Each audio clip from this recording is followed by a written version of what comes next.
saw this movie Earthlings. It's kind of this animal rights. It's all about animals and the way we use them and abuse them, and whether it be eating, clothing, entertainment.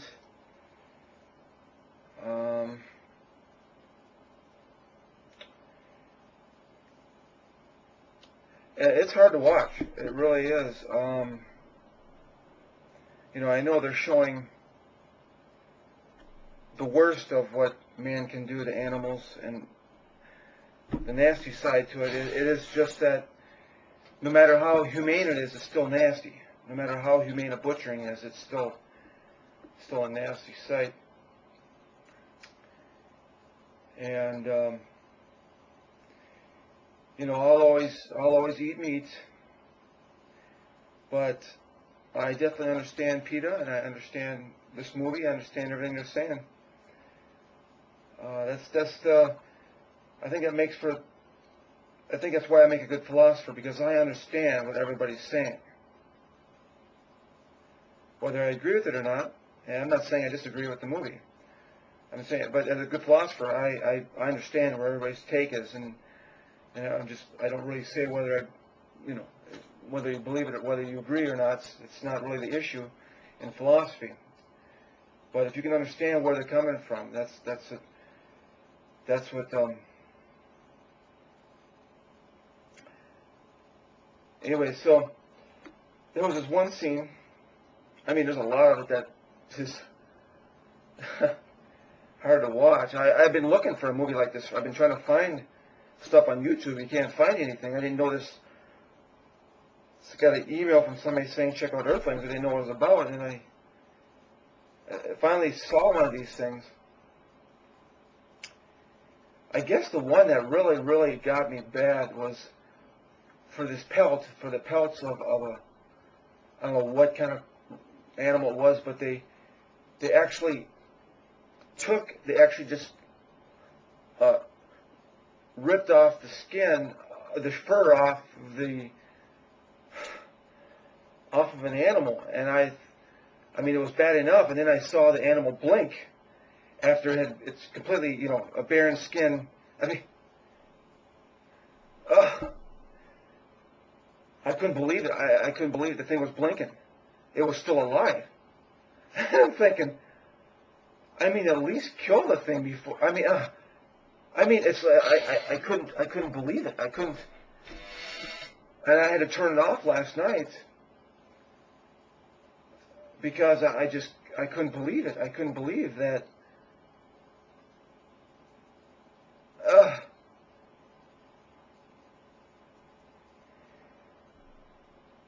Oh my God! It was, I mean, to rip off the skin off of a live creature and then watch it blink. I mean, it's whoa, man! Oh wow! Take a break here. Gotta take a minute break there. I tell you, man, it's hard to. And then some of the stuff, the butchering process where they slit the throat and let it bleed to death. I don't understand why you can't make it a little bit more quicker of a death. I don't understand why they can't sever the head or something just so that they'll put a nail into the head of a cow to stun it, but you would think that you could do something to actually just kill it.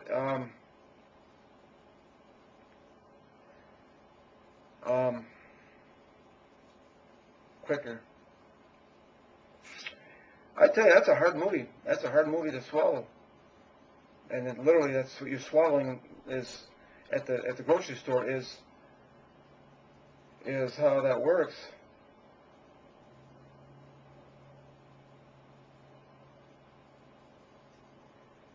And I know it's the worst of what man's doing here in this movie, but and I'm sure there's more humane methods of which people are treating animals in the way they kill them. It does make you wonder if if we had to kill our own meat, if what we'd be eating, if we'd be eating meat.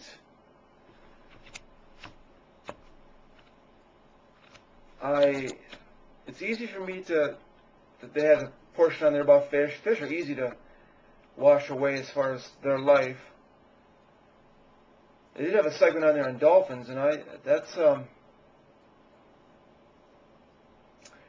guess the Japanese eat dolphin, and it's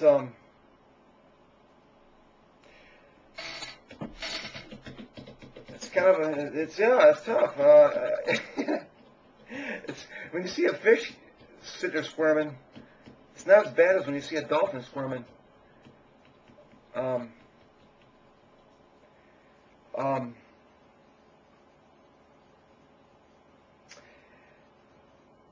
Yeah. What else? Guess I would have to say that I could probably butcher a cow, and like I say, fish are easy. I can't say I would ever want to eat a dolphin, but I'm open to eating dolphins. I'm open to eating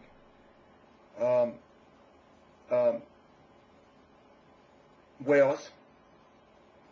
Never have, but anyways, I just recommend that whatever you kill, you eat. And I guess the deferring of that animal, and they're not killing it for its meat, they're killing it just for the fur. It'd be like one thing, we kill cows and we use the leather. We use the leather for clothing. As long as you're eating it, it makes it more natural.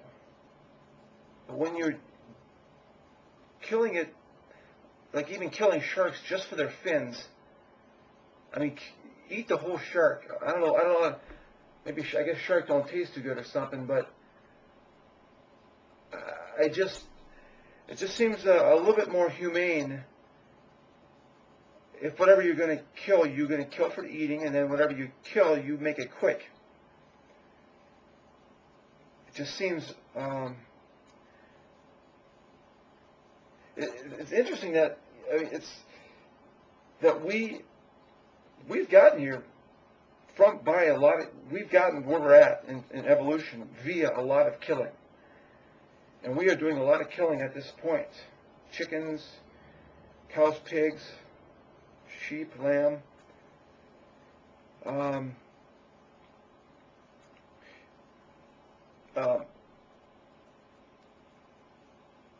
But I would have to say that I probably would not be eating pig if I had to butcher it, because I don't think I could eat pig.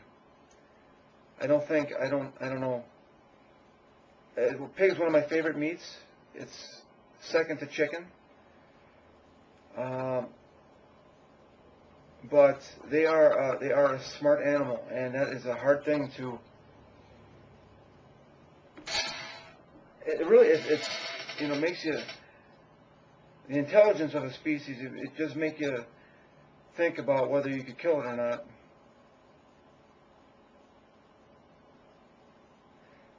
So, you gotta check that out. You gotta check out this movie called Earthlings sometime. Definitely make you think.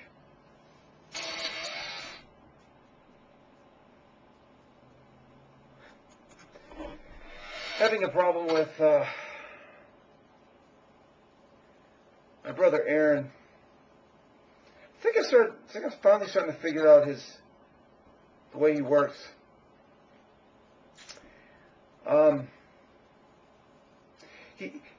What happened just recently is about 2 months ago he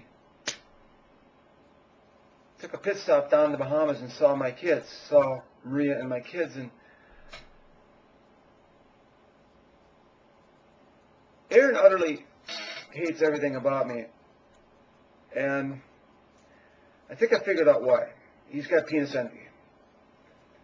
It took a long time to actually analyze what's going on with him, but he's jealous of me. And it's not, I'm not sure why, but he is. He's almost stalking me. It is a borderline stalking. And what he's doing, his purpose in seeing my kids, is to try to undermine my social life. Because he undermines every possible... He talks amongst all the other family members to undermine me, to talk bad about me.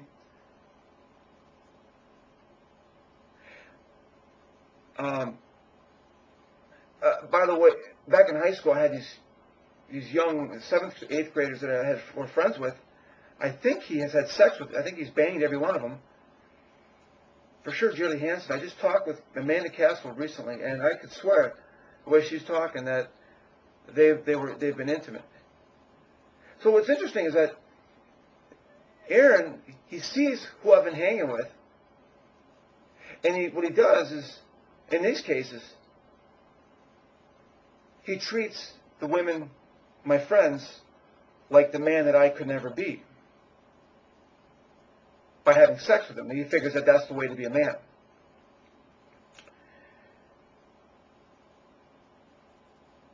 And I had about 3 or 4 of these young ladies that I wasn't intimate with. I wasn't that way. But evidently, his way is the way to be a man. That's the thing about him. And he's gained their respect. Amanda Castle doesn't want to deal with me. He wants to deal with Aaron. And we were pretty good friends, me and Amanda. We were pretty good hangout buddies.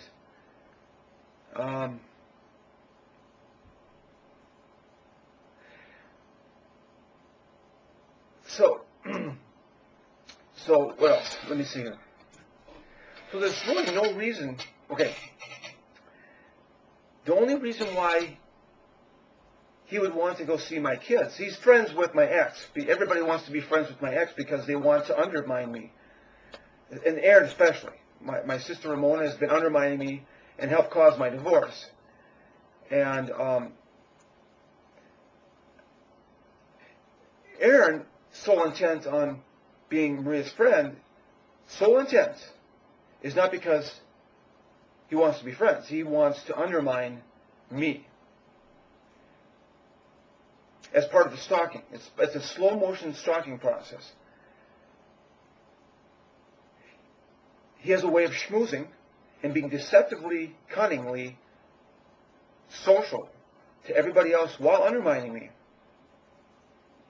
And now he wants to see my kids solely for the purpose of being a better father than me. He wants to be the better man that he could never be and will never be by playing a game in which he pretends to be a better person than me. Better man, better lover, better social, better money maker, and now a better father. And maybe he's already had sex with my ex-wife Maria. Because that's the way to be a better man. So I try to talk to him. I say, first of all, that took some balls to go see my kids.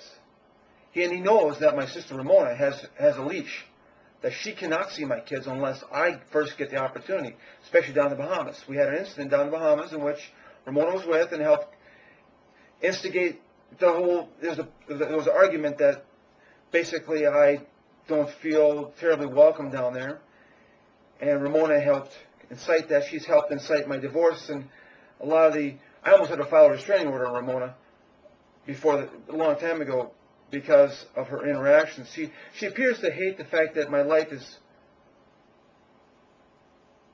my life, the way it is. And I wouldn't say it was good, but I guess it was better. I guess it was just something that she felt jealous about and wanted to undermine.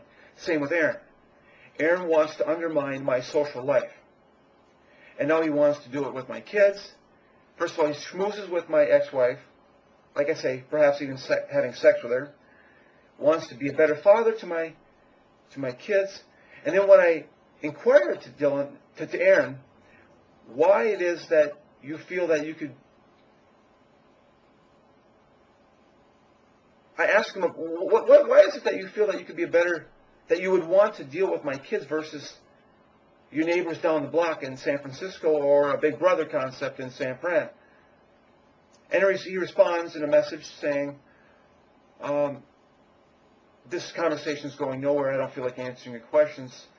as a courtesy, I'm not going to read any more of your emails. So it's just like the court system, in which if anybody doesn't feel like answering my questions, they just plead the fifth and they just go off the map.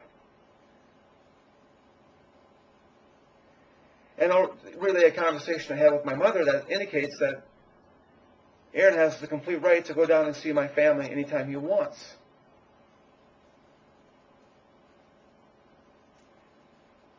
And Kathy's mistaken. She's sadly mistaken. So if I don't get any response from Aaron, I'm just left to, if he doesn't want to conduct us like an adult, because he is a little child. He's just a little baby child that wants to run away whenever he's confronted with adult questions about his behavior and his motives in life. So I'm left to try to figure out the method in which to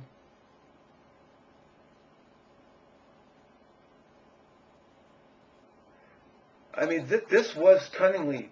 He didn't ask any permission, and he has not said he's sorry for doing that, for being cunning like that. That's what he is. He's deceptive. He's just a deceptive schmooze that gets by in life pretending to be on the social echelon of the ladder, while at the same time being the bottom pit of the social. He's a scumbag. He's a dirtbag. He does not like me. He does not like my kids. He thinks that my kids are going to end up as bad as me. And his sole intent on seeing my kids is not because he likes them, because he can't wait for them to go to hell like me. At the same time, trying to schmooze them to understand that this is how a father is. And who knows, maybe there's even sex with my daughter Nicole along the way. Because he needs to be a better man. He's a better man, better father, better person, better professional. All while knowing that he's a loser. He knows he's a loser. And thank God he can't have any kids. That's God's way of saying, dude, we understand that we cannot even risk your offspring. I'm pretty sure he's the reason why they can't have any kids. And that's the reason. That's just God's way of saying, we understand what your gene pool is, and we cannot risk having anything more of you. So I don't know where this is going to go, but at this point, I do not ever want... Ramona has a leash that says, basically whenever I can see him, you can see him, Ramona. But for Aaron, I don't think it's going to be anymore. That was deceptive, going down to the Bahamas without telling me about it. Lack of respect for my family.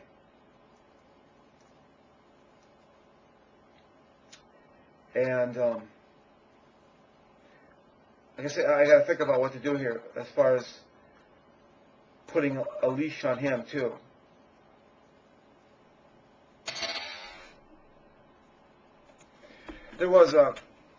We had a meeting last year,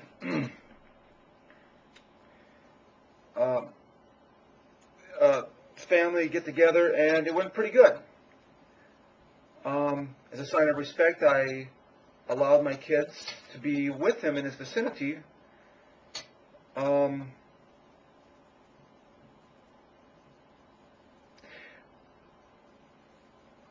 But okay, and he was pretty happy. Okay, his sole intent, again, his sole intent, I don't know what kind of stalking this is, but it's to undermine my social network. But his sole intent on being my friend is long enough to be able to get to my children. He's already got to my ex. He's better friends with my ex than I am.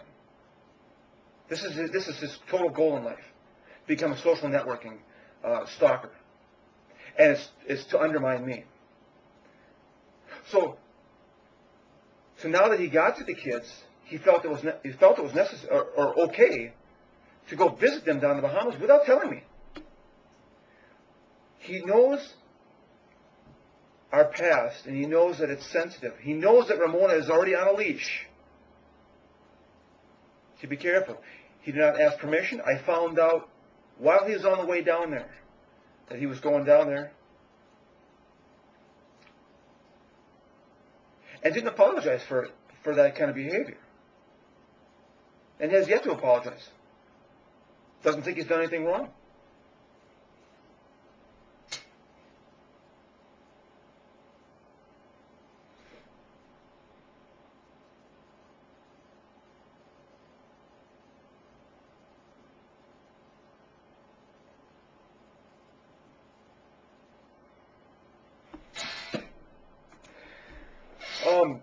The strange thing, when I left him alone with the kids, we got a new Wii set, a brand new Wii set.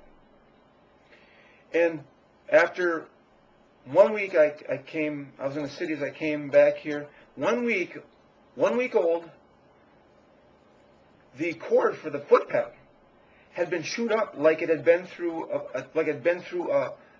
car. It had been pulled, tugged. The insulation was sheathed off. It's like it had been through a chipper, a wood chipper. Somehow it was still working. I don't even know how it was still working, but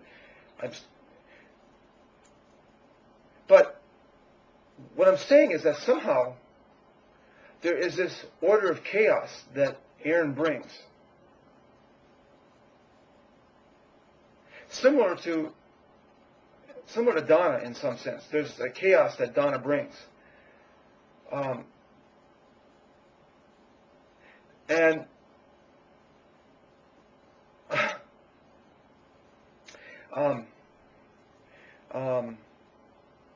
Aaron, also another incident with Aaron is that my car, my Honda, has never broken down on me in the 15 years that I've owned it. It's never broken down on me. But it broke down one time when Aaron drove it. I let him use it to pick up his wife from the airport, and I remember him giving me a call. Hey Chris, your car broke down, man. What's up with that? So he treats things like it's bitch. Sheer utter chaos results from anything he touches. It's like the Samson with the hair. It's like everything he touched goes to hell. Somehow that Wii drum set went to hell. Like I said, I don't even know how it was still working, but it still works.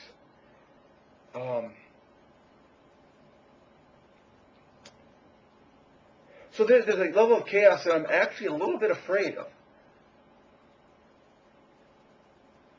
There's something wrong with him. There's something wrong with him. I don't want to stick around to find out. There's almost a safety concern here.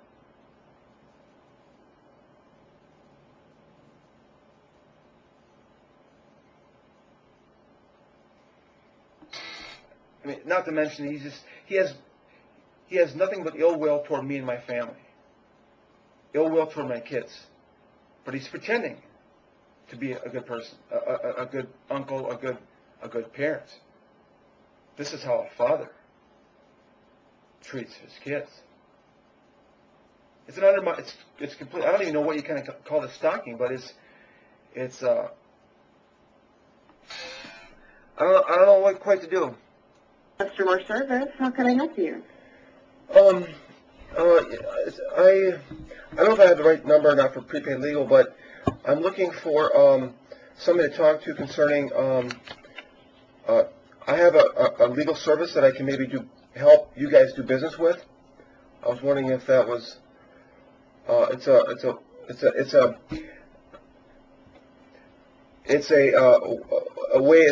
part of the legal system it's called Truth Under Oath, for affecting the legal system, and I was just wondering if you guys could offer it as a service. So I'm not sure if I got to reach the right channels, but I'm looking for somebody that can maybe market my service through prepaid legal.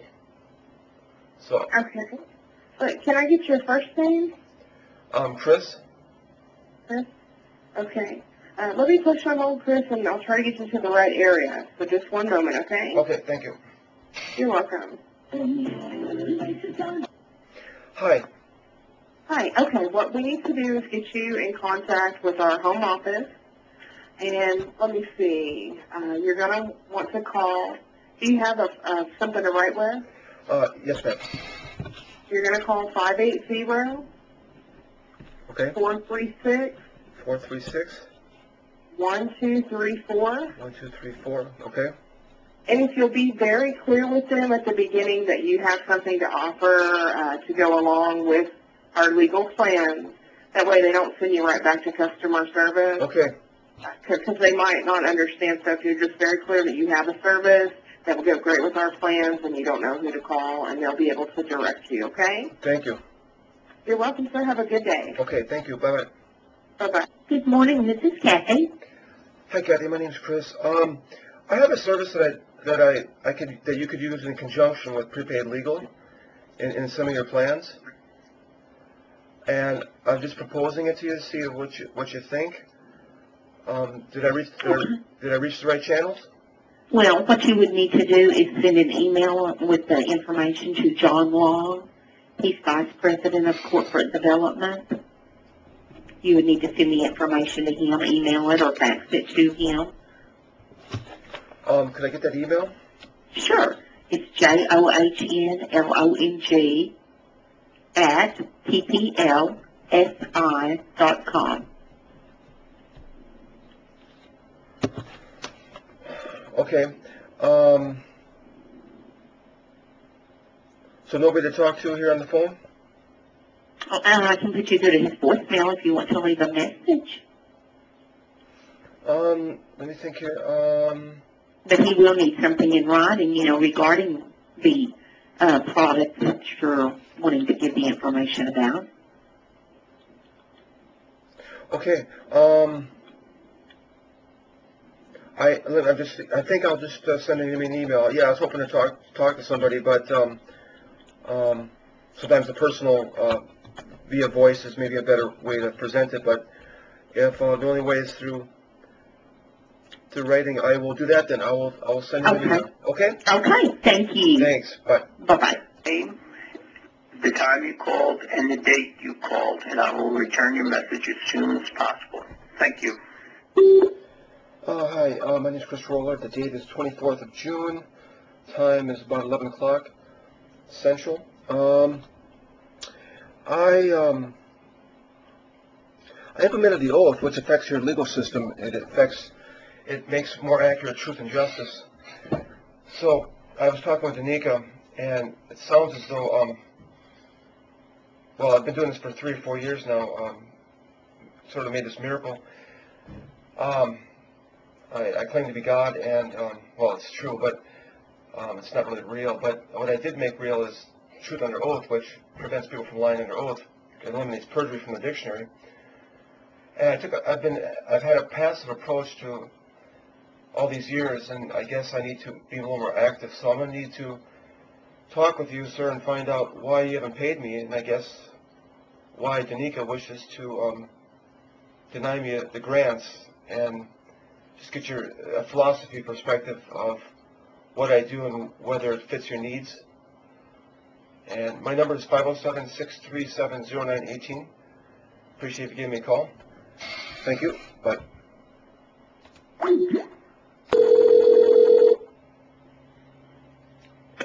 Hi, you've reached Danica Zarfus Kidd at the Bureau of Justice Assistance. I'm sorry I missed your call. Please leave me your name and number, and I will get back to you as soon as I can. Have a great day. Bye. Hi, Danica. Chris Roller from yesterday. I talked with you about truth under oath, and I'm the guy the God thing, the truth under oath, the biggest thing the planet's ever witnessed. I was just looking at the instructions for says eligibility. Applicants are limited to public and non-profit entities that work to exonerate people who have been wrongfully convicted. It does not say you need to be a lawyer. It does not say you need to represent lawyers.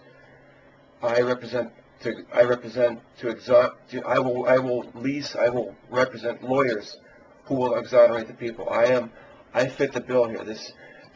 Please don't be nitpicky about the English so that you can discharge my presence. That doesn't sound right. That I work to exonerate people who have been wrongfully convicted. That is true. I fit the eligibility. I have the biggest thing the planet's ever witnessed. Please don't be nitpicky about being a lawyer. I'm better than a lawyer. I represent people who are wrongfully convicted. And I will, if I'm given this grant. I don't right now because I have no money. That's what the grant is for, to give me the money to be able to make these things happen. I will hire the lawyers to make things happen.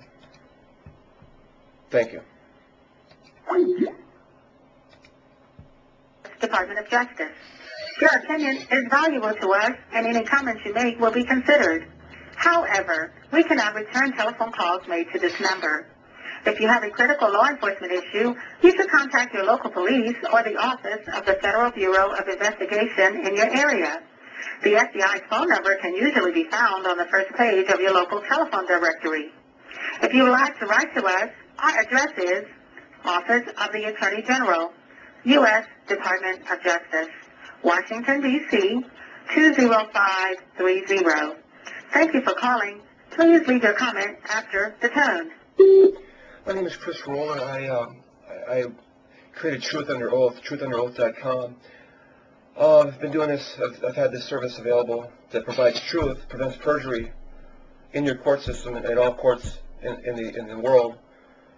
I'm guessing the reason why you don't pay me for this is because you don't care about truth and justice. I don't know. Am I correct on this? I don't know. And I'm just curious. I mean, how many lawyers are working for the? How many lawyers working for you are working for the devil or paid to shut me down, keep me down, and shut me down? And are you all working for Satan? Keep in mind, I don't know. It's I claim to be God, and it's true. It's mytrumanshow.com. It's a fact. I have a number of cases in the federal court system that indicate that nobody can lie under oath in my cases, and I would like to get paid for that. And I'm guessing the reason why you haven't paid me is because you're working for the devil and you don't care about truth and justice. And yes, that this is what your actual department stands for, is Department of Justice. And it seems strange that you don't want to pay me for this, but I'd ask that you stop working for Satan and start working for God, creating truth, justice, and vengeance on the planet. Stop being deceptive, running away from God, running away from truth and justice. Stop representing a stereotype of a system that works for the devil, working favors for judges, that's what lawyers do, creating justice for only those who can pay the most, creating a stereotype in which you got to be an idiot to represent yourself. Now that's not really a justice system. So I'm asking you to stop being immoral and implement a system that serves the people for a change. That's what I do. My Truth Under Oath can affect people can go represent themselves. So stop representing a big money system called the lawyer system and represent me for a change. Actually, I would implement, my service would actually help lawyers out. It actually helps everybody out. It doesn't take away any jobs. No lawyers are going to be affected, although they are stopping me from they're keeping me down because they represent the devil. And that's bad. That's why you have a stereotype of everybody thinking that you guys represent the devil. I have been passive in the past. I realize that you are a fraud, and otherwise you would have paid me 3 years ago. So I'm becoming more active. I'm asking you to have morals for a change. My number is 507-637-0918. I am the God of truth, justice, and vengeance. And I need to make a stand because I've been too passive, and I realize that you guys don't care about me. You guys don't care about the people. Thank you. Hi, my name is Chris Roller. I have a service called Truth Under Oath, which actually affects your legal system. And I've been, I guess, kind of wondering why. I'm pretty sure you guys are aware of what I do. I call myself God, and I implemented a service which prevents people from lying under oath, which is a perjury prevention service.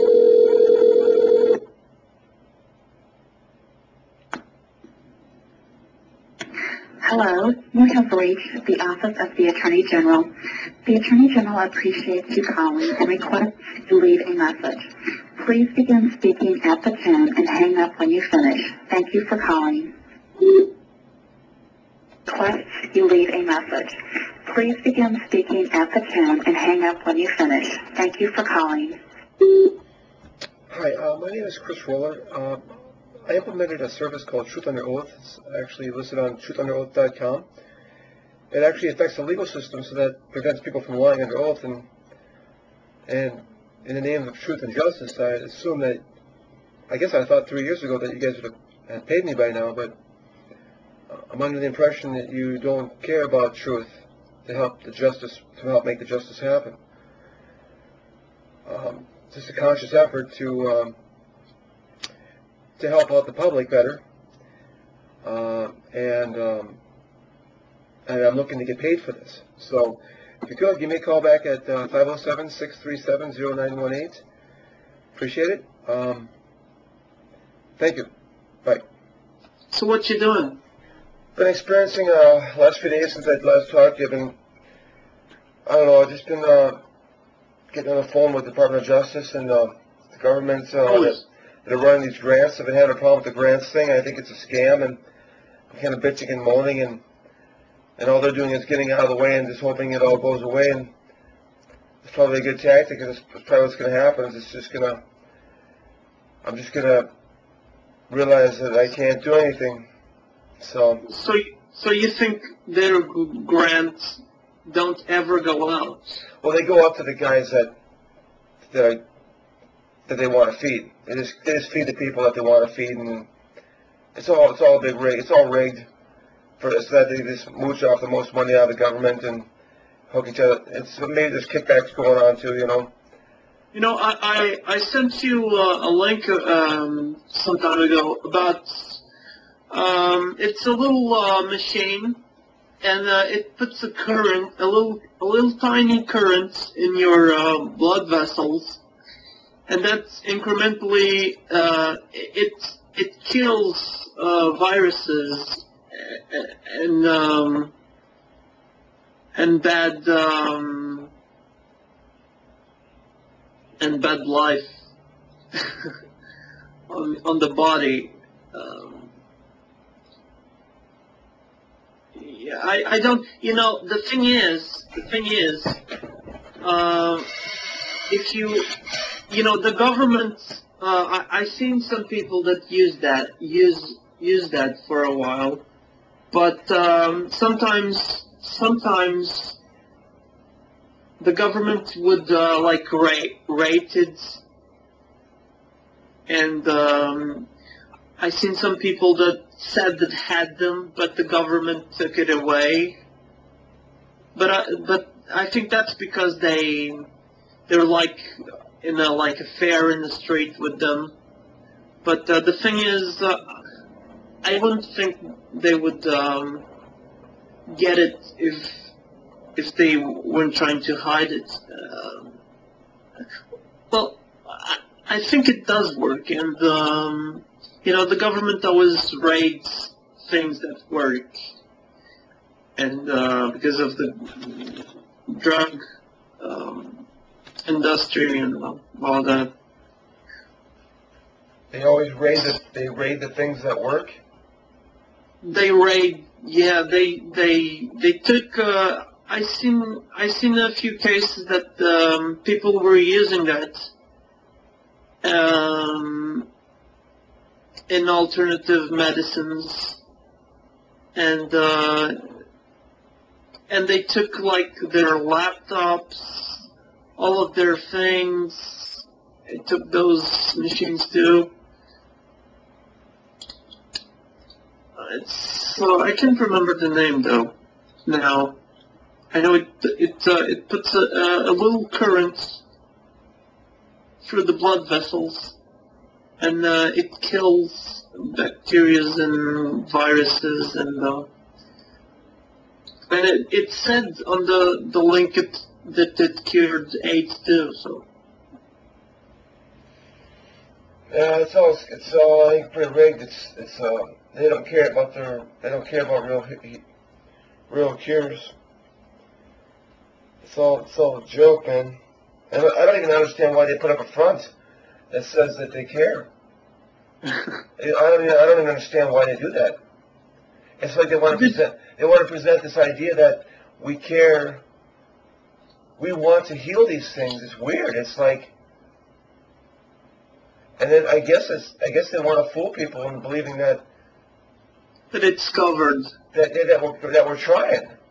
Yeah. And then yet they're really not. Yeah. Exactly. Like a double speak kind of tactic.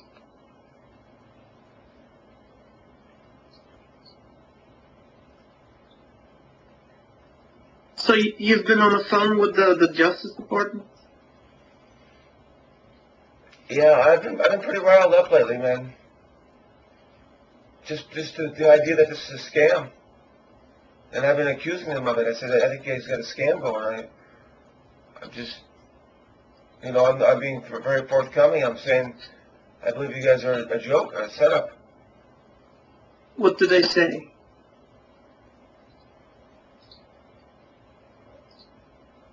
To the effect that no, they want to dismiss my grants, and I had to argue for that, and they've got their own stupid excuses for doing it.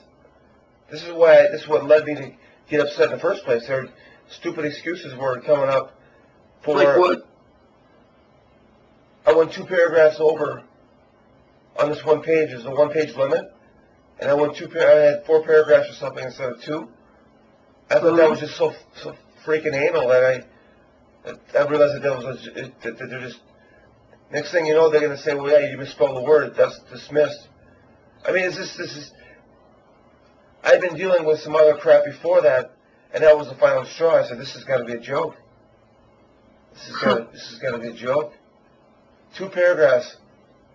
All I had to do is get rid of the indent on 2 paragraphs, and it would have said... It's like, I don't care. It's like, I make an example. If I walk into their boardroom and I tell them I can cure cancer, and then I take a poop on their conference table. What they're doing is saying, "Hey, man, you pooped on our table. We want you to leave."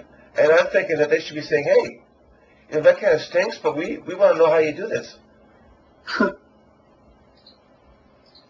Yeah, like, hey, I'm going to cure AIDS. I'm sorry, sir, you can't do that because you're 1 paragraph too much. Isn't it horrible? It's like, and they come across like they're serious or something.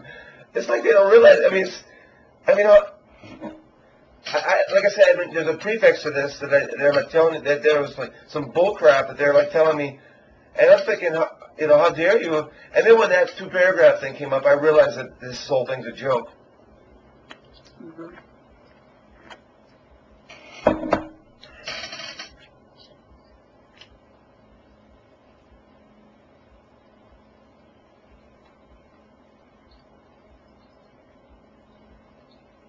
Listen, I've been thinking here. About how, like, you make a little text about how that all is a scam, how they just pose like they care. You can also put links to your programs and software.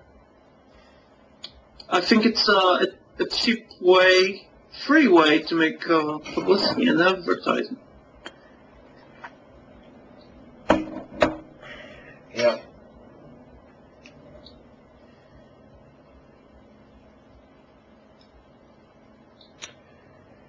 So, but their tactic's probably going to work. I'm probably going to cool off in a few days, and I'm not going to give them a call for months. And then they're going to dismiss my grants, and then they're going to give me some lame excuse for it.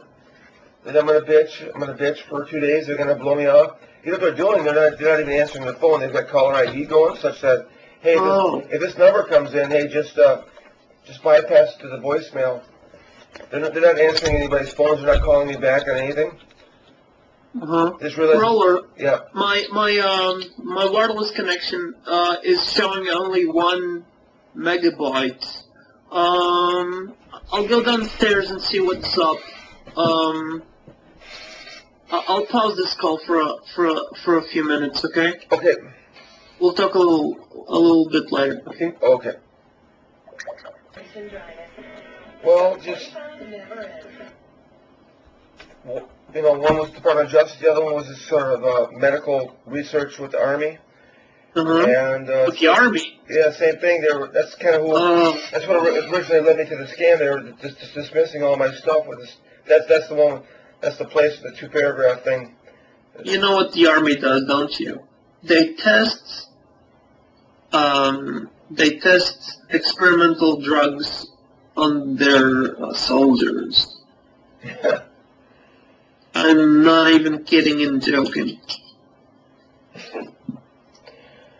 I don't even care. I guess I just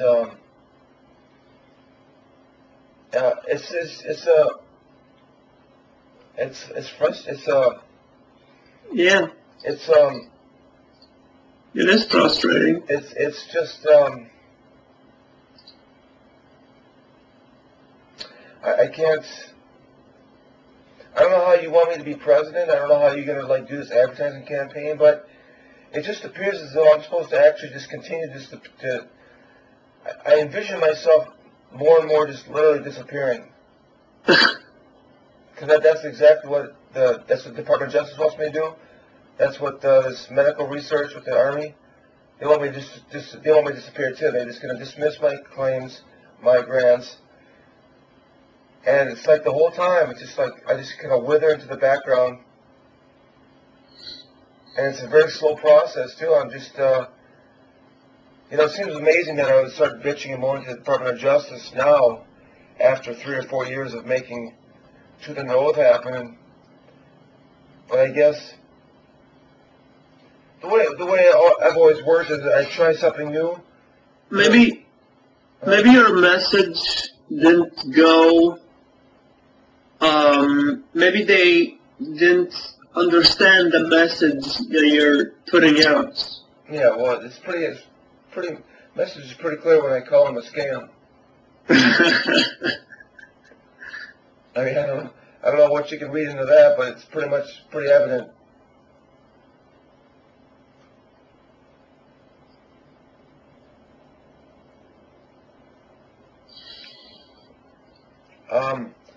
But it's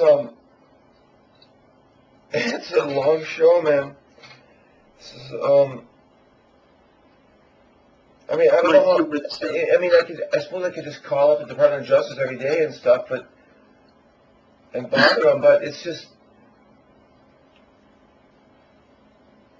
they're not answering the phones anymore, and I'm sure if anybody else out there is, in the public is aware of what's going on with me, and they're calling up Congress too, they're getting the phone hung up on them too. Just yesterday, I'm talking away. All of a sudden, she just forwards me to voicemail. Just right in the middle of my mid sentence, she just all of a sudden I hear the voicemail. Yeah, they, you know, anytime they got a problem with anybody talking about their injustice, how the justice system is injustice, they just forward them off to an email, you know. I mean, a voicemail. So they don't have to listen to them, you know.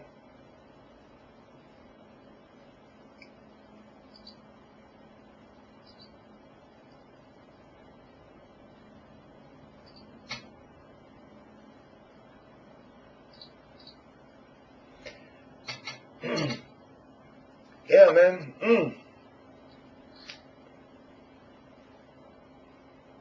You didn't record the conversation, did you?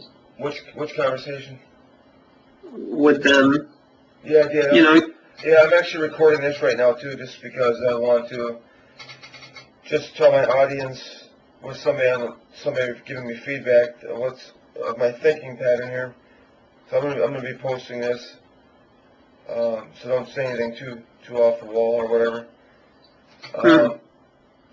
But I just want to. It's just, what was I gonna say that, and then I'll stop recording. I was just gonna.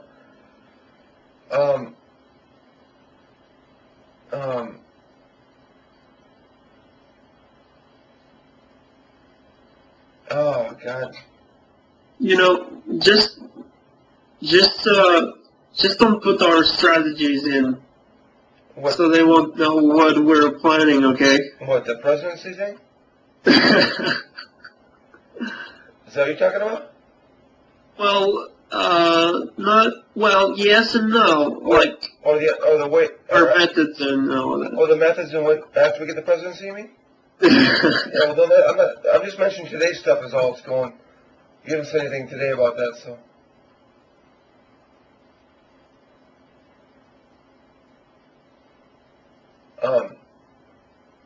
What was I gonna say though? Oh, You know, if this was the book of 1984, the Justice Department would actually be the opposite.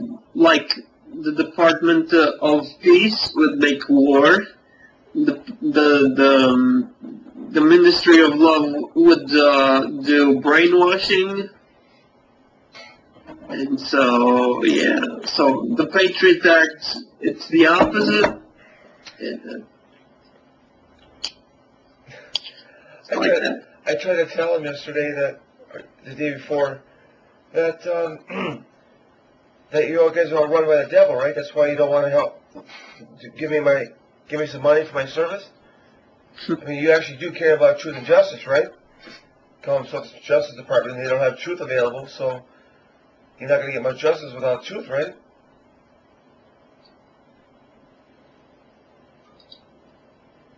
Were you fixing the truth on the road? Yeah, and they never heard that before, that the whole legal system is just running for the devil, you know, working for the devil. They never heard Did you that. say? They never heard that before. Huh. You know, like the lawyer's the devil's advocate, right? You've heard that, right? Yeah. Yeah, I mean, I'm like, how can you not have heard that before? And I was trying to go to detail of why, you know, but she was just acting so stupid. Oh, I never heard that.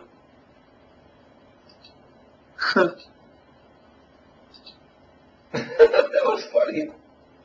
What do you mean you never heard that, you know? What the heck?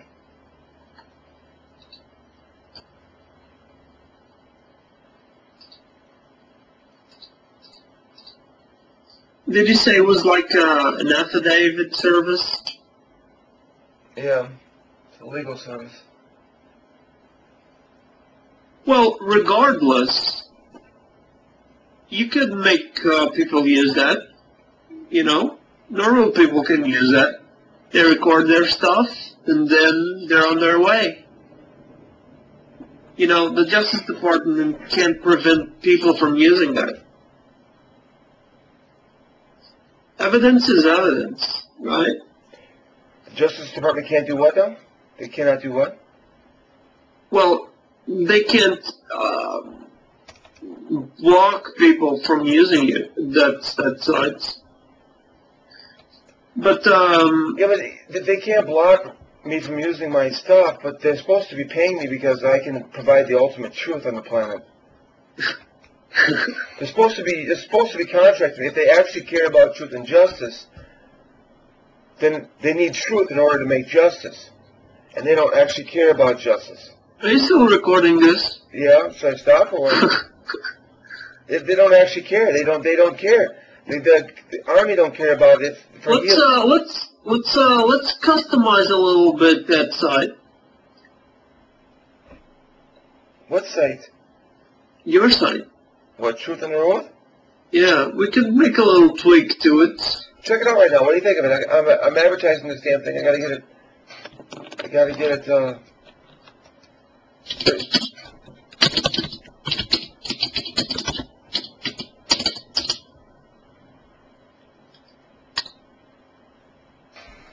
Okay. Truth on the Road service.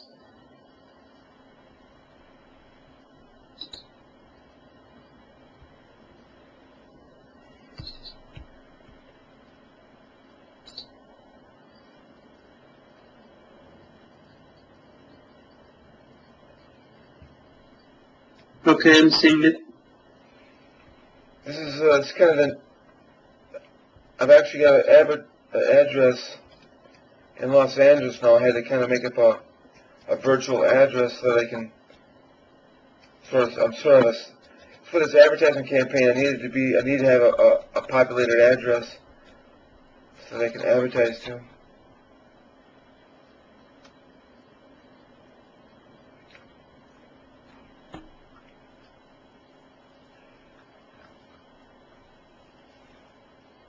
Is this like good enough? Is this, I mean, I'm not much into flashy, you know? I don't think you need to be flashy in order to make things happen. But I want to just get out the information out there so that people understand what's going on so that they hire me, you know?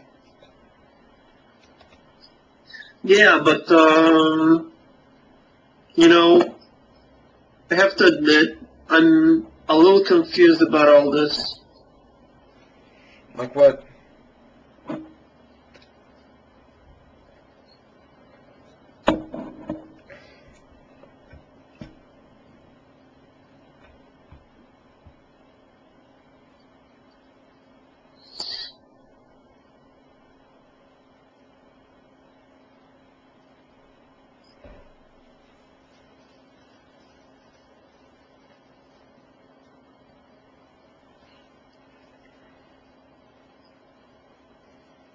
This was your old place, right?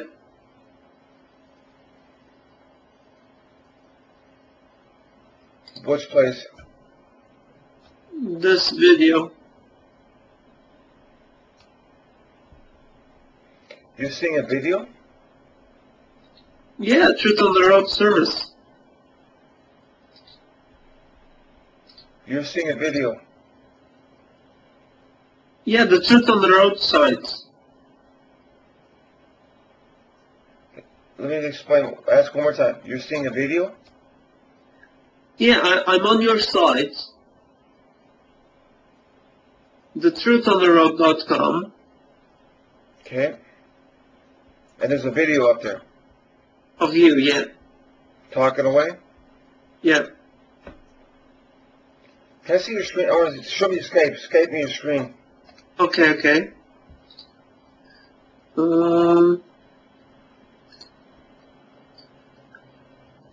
Where was that? In extras? No. And then click that down there. It's like that down arrow that next to the volume button. Then show your screen. Oh yeah. Okay, okay. Yeah. I'm using the new beta. Oh boy, let's see if it works.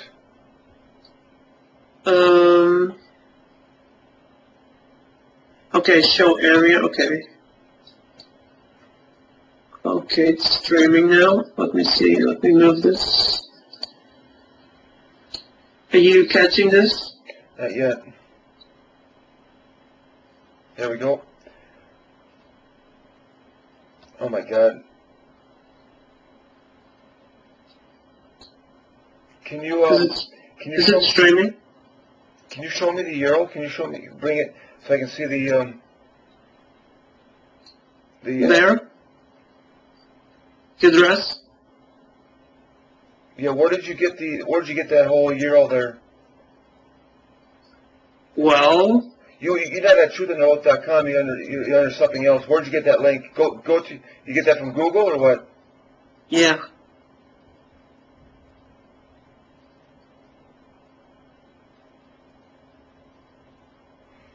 Okay. Yeah, you're not on the main page, you're on.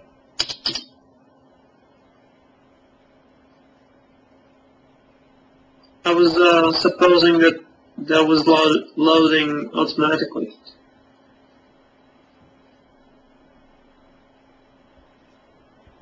This is what I meant by the new screen. I've changed it.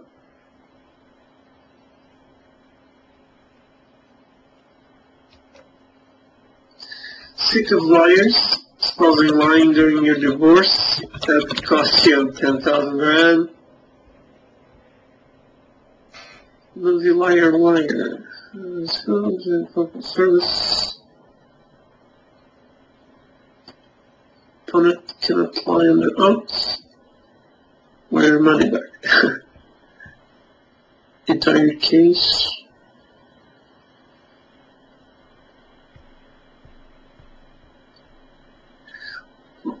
how can this be phased like this?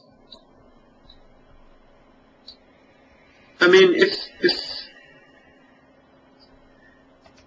are you still recording? Yeah, I can turn it off here in a second. 1 second. You know, this recording is not really useful. I know, I meant to turn it off. Office of the Controller's Customer Service Center. Please listen carefully because our options have recently changed. Para ayuda en...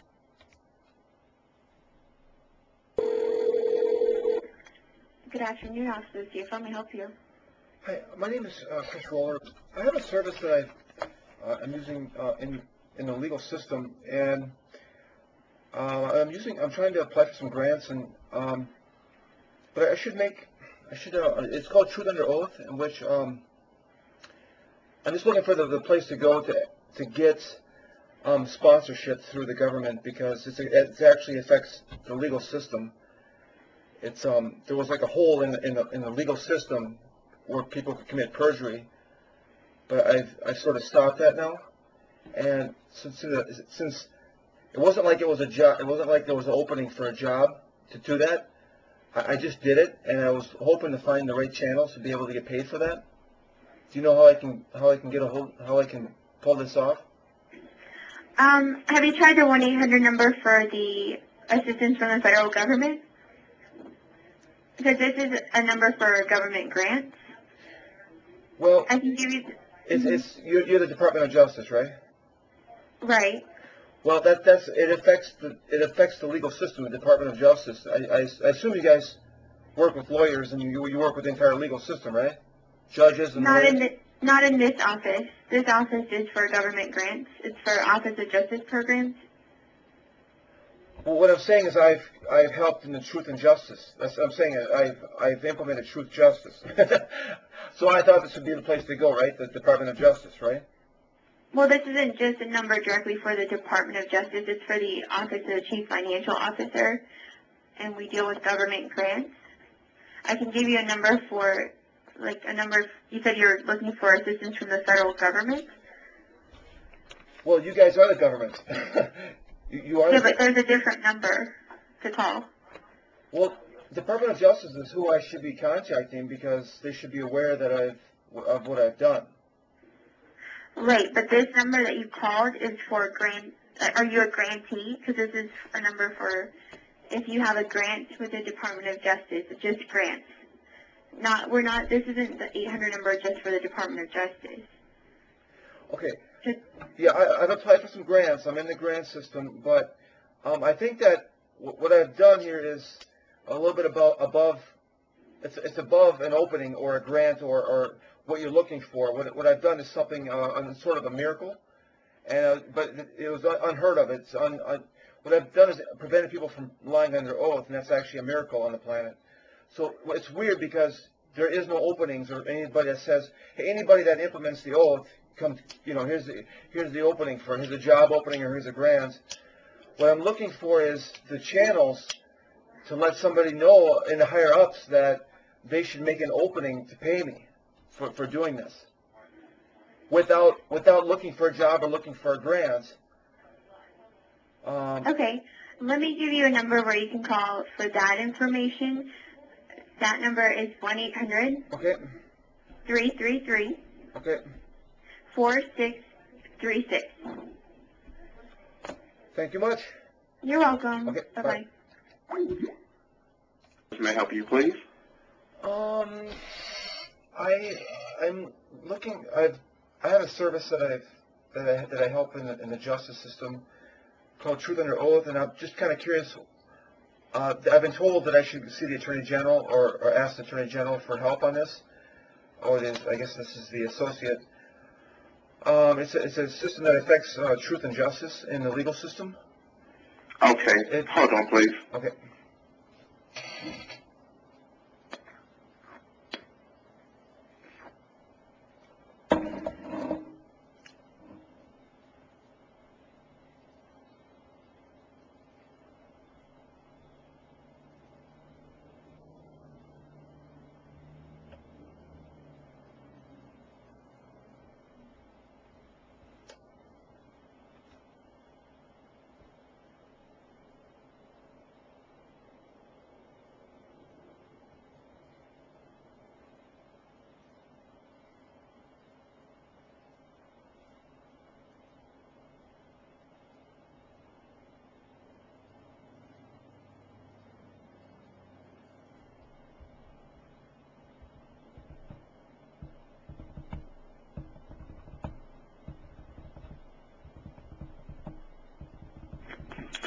Thank you for holding. How may I help you, please?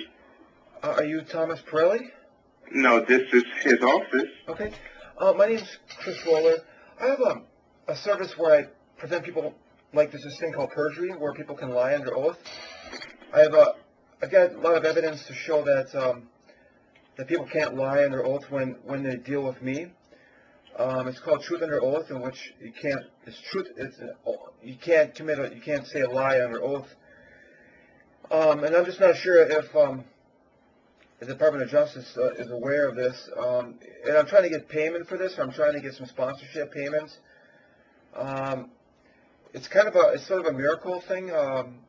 It's kind of unusual, but that's why it's kind of hard to get paid, because people have trouble talking about it. But I essentially control people to prevent them from lying if they're going to say a lie, under oath.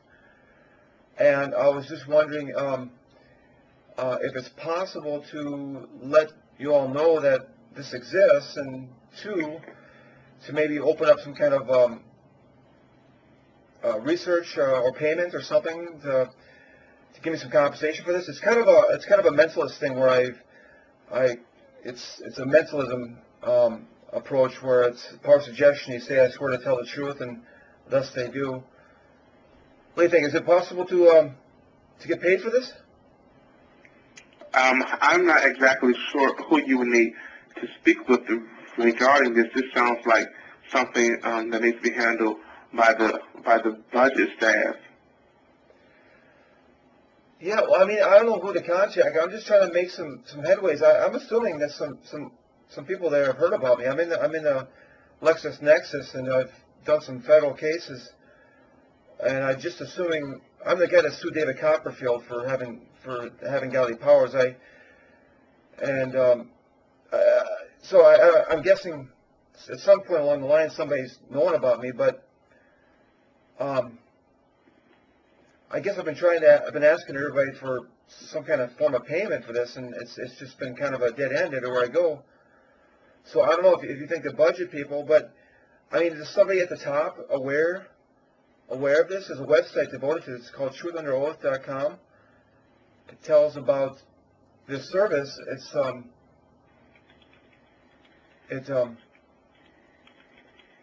It actually fills the hole that was left open via the legal system. Had a hole in it which people could lie, and I filled the hole that prevents people from lying.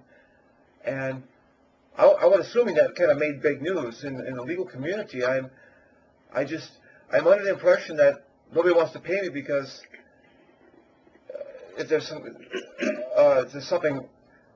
wrong with the legal system. I think there's maybe a scam going on, that they don't want this. Okay, well, sir, like I said, I'm really not sure who you need to speak with regarding this. It sounds like somebody in the budget staff that you would need to speak with. Well, I'm assuming somebody at the top, even more in the management level, the Attorney General or something, could say, hey, this would help in truth and justice on the planet. If you stop people from lying, that would amend everything, and then they would go to the budget department, right? I wouldn't want to talk to the budget department. I want to talk to the CEO that says, hey, this is kind of cool, and we need to implement this. Okay, well, you can send your information in writing to the Department of Justice, and you can address it to the Department of Justice, and someone will get back with you. Okay. And the address to send it to is 950 Okay.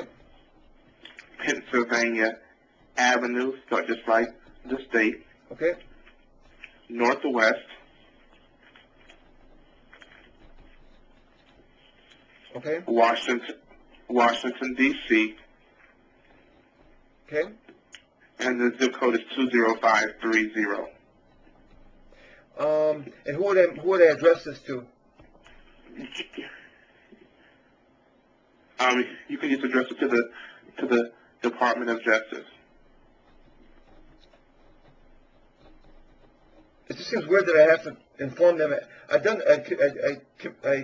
made this miracle 3 years ago, it just seems amazing that I have to send them a message to indicate that this has occurred. I'm assuming they already know. Okay, yeah, well, probably so, but again, like I said, you can send your information in writing, please. Okay? Okay, thank you. Thank you. Bye. Science, man. First of all, there are animals that are vegetarian. There are animals that are carnivorous. And there are animals that are omnivorous, that means both. And we belong to that category. Physiologically, traditionally, and I mean, let's just face it, you and I, well, I don't know about you, but I just love a good steak.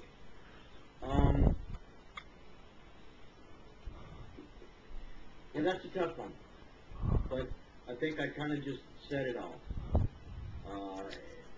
Every animal has its place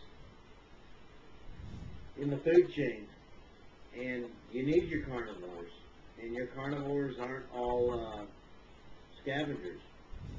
Some of them, a lot of carnivores are scavengers also. In other words, they'll eat something already dead. But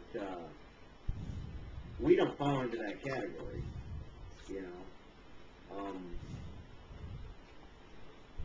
I mean, we can't even digest food we can't digest meat without cooking it. I could be mistaken on that, but I just saw something on the Huns. The Huns used to cure their meat by putting it under their saddle, and the salt from the sweat of the horse would kind of turn it into like a beef jerky type thing. So we can't even digest meat raw. So I don't know, man. It kind of opens up all kinds of questions.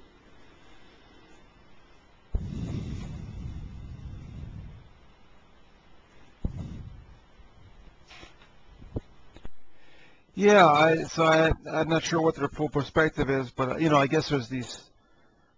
I hope to God we're not butchering them and torturing them while we're doing it. And hopefully it's a quick death. That's my prayer. But I got a feeling they're going to show me some stuff that's not going to be too cool to see.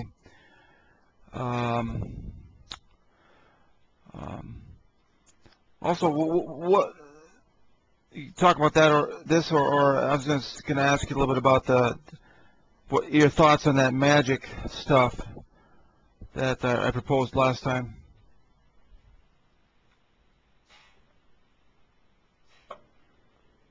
I'm still positive everything we looked at video-wise was an illusion.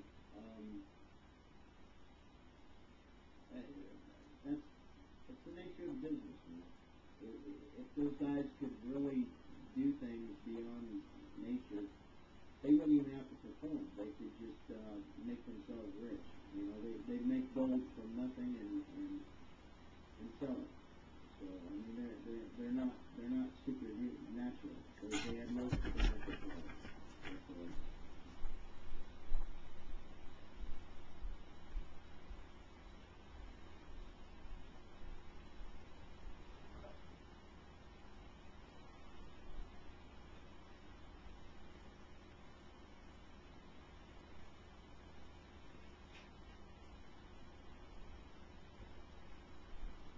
And if you're watching an animal rights thing, they're going to slant it bad. And, you see the way they butcher cows, it's not pretty, dude.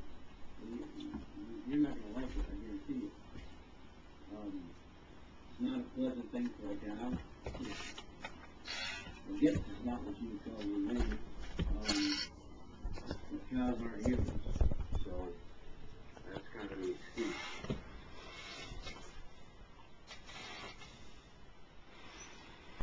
Yeah, it seems. I went to get a drink. That's why I was a break there. Why there was a gap there. But there, if it's amazing. It seems so hypocritical, the human rights aspect that we approach. I mean, you know, a relative gets murdered, and I mean, it is everybody, it's the worst thing, I guess, you know. And then what's so hypocritical is that we care so much about the death of a human, and yet care so little about the death of the other animals that we kill every day.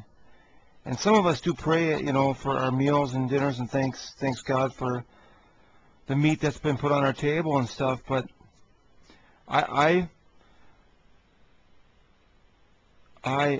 personally, I personally do not pray every meal. But I do respect. I respect in general the sacrifice that goes into a meat product. And I haven't seen the goriness of this movie yet, but I already, you know, I understand PETA, but I could never be PETA. I have to eat meat, and I respect PETA's views, and I respect animal rights views, and I expect vegetarians, because that's why most vegetarians become vegetarians, because it's an awful sight. It's an awful thing to kill. But you know what? If butchers didn't kill the meat for me, I would have to kill it, and maybe that's the way it should be. Maybe all of us should have to respect what we do. I don't know how that would work. What if we had to kill our own meat? How would that? That's what we had to do 100 or 200 years ago. 100 years ago, we probably had to kill our own meat. I don't think we had much of a market back then. How would that change our viewpoint?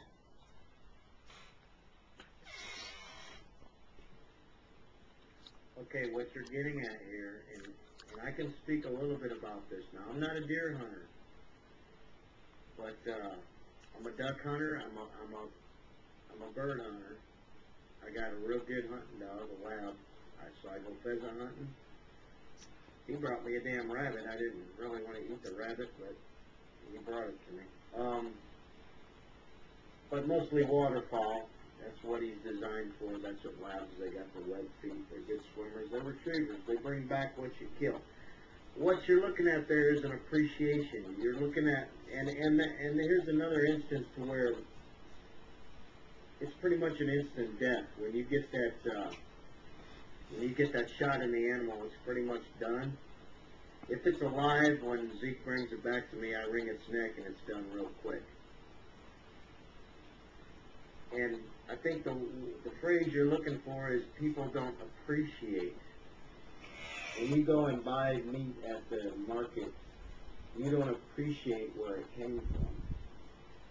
It's just there for you, and then you're paying the market value for it. Versus a hunter, I mean, like you take the Indian, when he was hunting, the animals were kind of considered sacred. Even the animals they're killing was considered kind of sacred, you know. It was a big deal to take an animal's life and then to eat it. It wasn't a situation of dominance. It wasn't a situation of celebration, of triumph. It was an appreciation of that animal giving up its life to feed you. It's a whole different perspective that is totally lost in an industrialized civilization. There's not that appreciation. There's not there at all. Now, I don't know. You can't really talk to me about praying and all that crap because, well, I'm an atheist. So, but there is something about belonging to an ecosystem. There's something to belonging to a living planet. There's something about being a part of a living system. And that's what the Earth is. The Earth is alive. The planet is alive. The planet is alive with life. And this life lives on that life, and this life lives on that life, and it's like, it's a chain, man. It's a whole biosystem, man. The Earth is just a whole system, and we don't rule this Earth. And I tell you what, bud, with this oil spill, it's really waking my eyes up to how easy it's going to be for us to destroy.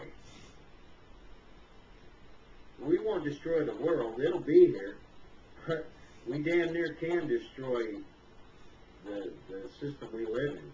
We can wipe ourselves out. We can. And I tell you what, we keep going like we are, and human beings aren't going to be here no more. And it's going to have to start all over from cockroaches and lizards, man.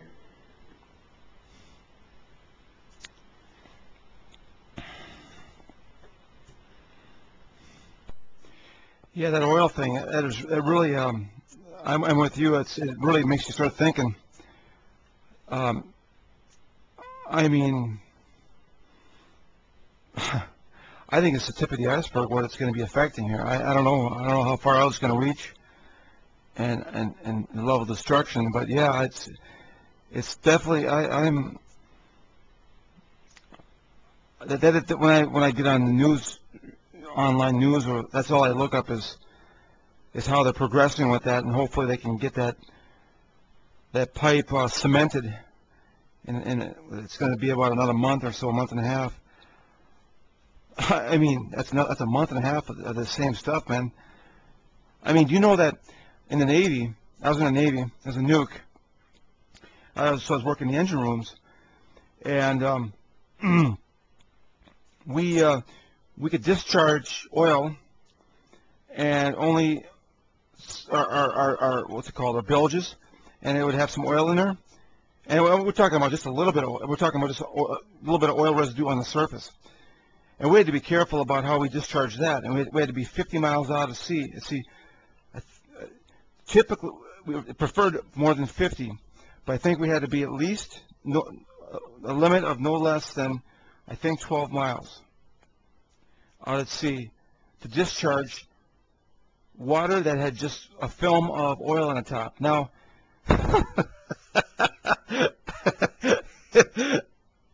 now, I mean, it's almost, when you compare it to what's happening right now, I mean, it's almost anal what we were doing.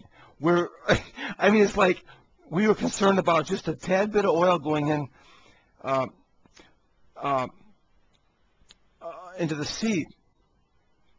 And, oh my God, what's happening now is, I mean, it's like dumping 50 of our bilges per minute. I mean, yeah, I mean, per minute, it'd be like probably 2,000 of our bilges in a minute. To equivalent of 1 minute of what's going on down there. I don't think that's even close.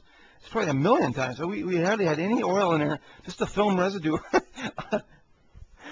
Just from, like, motors leaking a little bit of oil and stuff, and we get into the bilges, and it is unbelievable, the comparison of what's happening now with how we were concerned. Sometimes we had to discharge nuclear water, which was the same thing. It was like just a hair bit of nuclear, little bit of radioactive water, and it would just immerse, and we had to be out at sea again. I think it was 50 miles or something. Forget how many miles was one.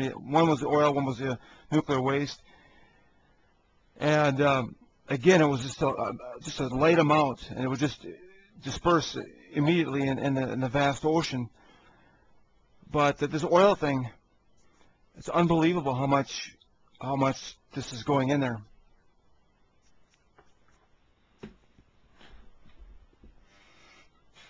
Yeah, we're probably looking at, I don't know, at this point, maybe 50,000 Exxon Valdez's, maybe, right in our own Gulf.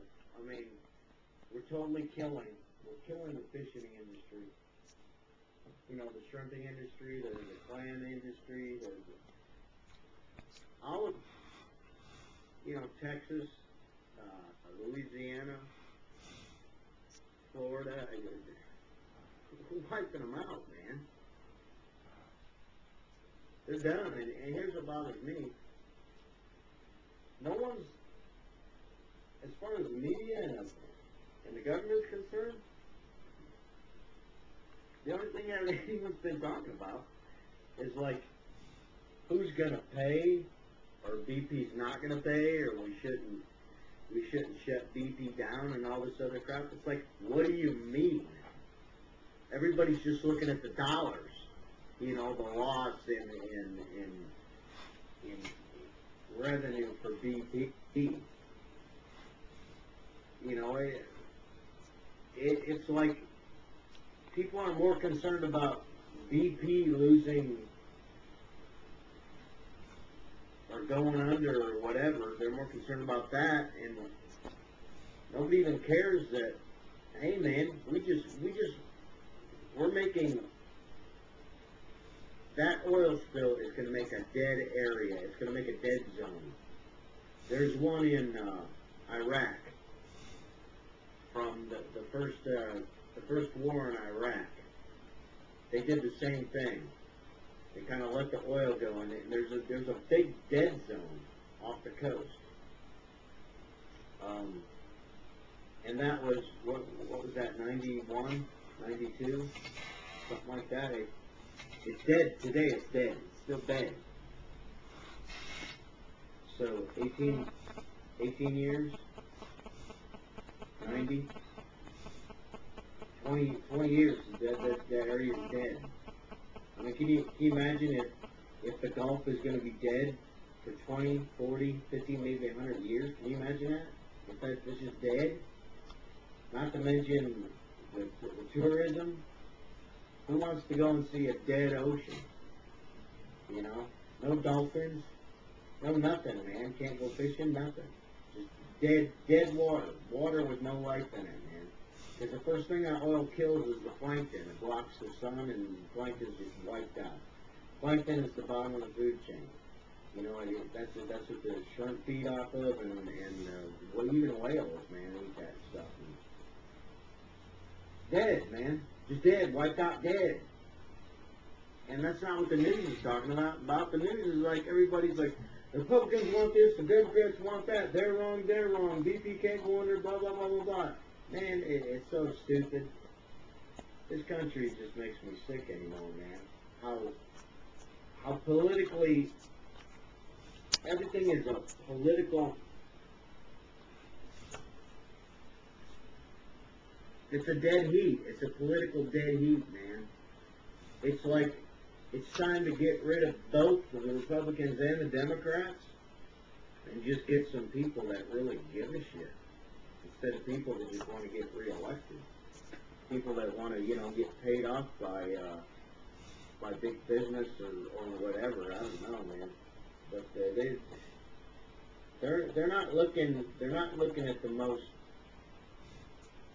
crucial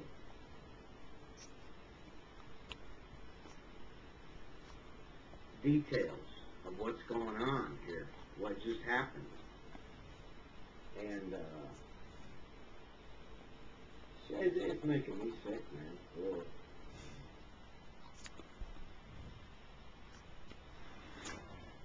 Yeah, I didn't know about that dead zone in the Iraq. Must be in the Persian Sea there, I guess. Is that where? Yeah, that's where Kuwait was. Yeah, Persian. I think that's Persian. Anyways, yeah, I didn't know about that. I mean, but this is. I mean, yeah, that is. I mean, I can't imagine a dead Gulf, but I mean, I'm starting to imagine this. That, I mean, you got 1 mile deep of water to actually filter out and clean out. You can't do that. I mean, it's going to be lingering in the water for probably 10, 20 years. I mean, I don't know, man. It's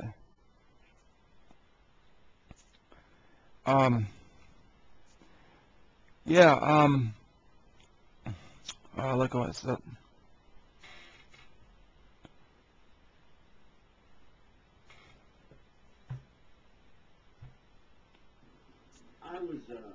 I was looking at the alternative fuel stuff. The big thing is, and this is a grassroots movement, man. There's To be able to, just make steaks, yet they're not made out of a living animal, but yet they taste just exactly like beef and chicken and so forth.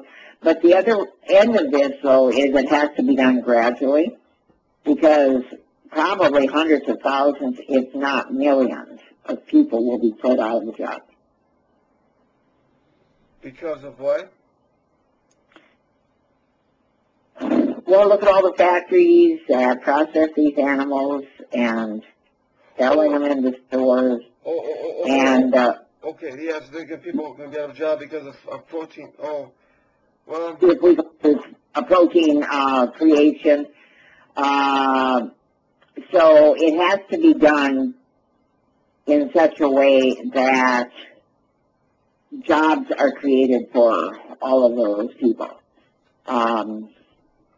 But on the other hand, if we got to where we could create a lot of things relatively cheap that are healthy for us, then eventually we could maybe afford just to all chip in our money and feed the world like Star Trek, right? Anyway, but yeah, I know you probably need to bounce this off of somebody, but it ain't going to be me. And Ernie hung up, I think, so. I heard the beep beep, so. How's your tree situation there? Carrie just called and they were at the lake. Okay. And they got calls from both neighbors on each side saying, you probably want to head home, your house is okay, but the trampoline was wrapped around a tree. Their pool filter isn't working, and they're going to have a lot of debris. I guess there's a tree down on the road that leads to their house, but they hope that'll be gone by the time they get through. Lots of trees are down. Their friend, who has a daycare, has a tree that landed on the roof of their house. Oh, no. Yeah, so it's really bad. So they were called, she talked to me while they were on their actual way home. So, so hopefully it's not too horrendous, but yeah, and then I'm going to work in the basement. We got minor water again, but I want to get that stuff all out of there today, so.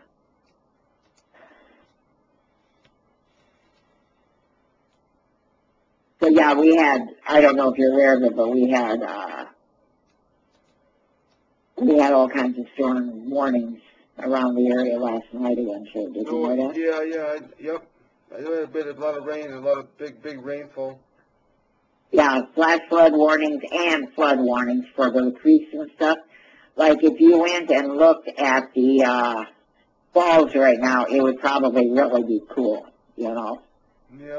It would be at a peak, so yeah, I should go outside and see how many limbs came down. We had some pretty strong winds, though. But we've always managed to be okay, so that part's very, very good. Yeah, we were prepared. Ernie and I were listening, we kept watching our TV and stuff like that, but we were listening.